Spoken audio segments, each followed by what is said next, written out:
ஹாய்ங்க. இங்கே பாருங்கள், இதுதான் முசுமுசுக்கான் செடி. ஸோ இங்கே பாருங்கள், முசுமுசுக்கான் செடி வந்து சளிக்கு ரசம் வச்சு குடிக்கலாம், இல்லைனா துவையல், சூப்பு அது மாதிரி செஞ்சு சாப்பிட்லாம். இது வந்து முசுமுசுக்காயோட பழம்.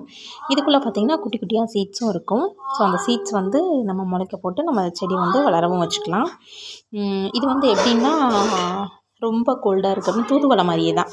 முசுமுசுக்கான், தூதுவளை, அதுக்கப்புறமேலு இன்னொன்று சொல்லுவாங்க அப்பக்கோவத்தலை அப்படின்னு சொல்லுவாங்க. ஸோ அது எல்லாமே வந்து நம்ம சட்னி அரைச்சி சாப்பிட்லாம்.